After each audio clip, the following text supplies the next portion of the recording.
संविधानामध्ये अधिकार देण्याचं काम बाबासाहेब आंबेडकरांनी केलेलं आहे.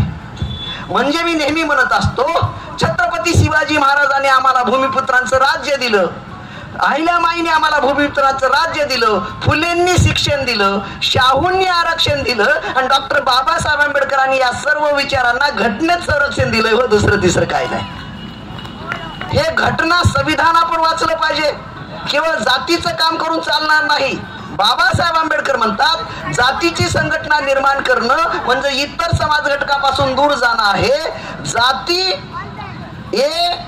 जाति ये समाज को तोड़ने का विघटनकारी हथियार है. मग जातीचा स्वाभिमान बाळगू नका. म्हणून आपल्याला या समाज घटकाला जोडायचं असेल तर जसं एक कवी म्हणतो की बाबा मातीत पेरणं,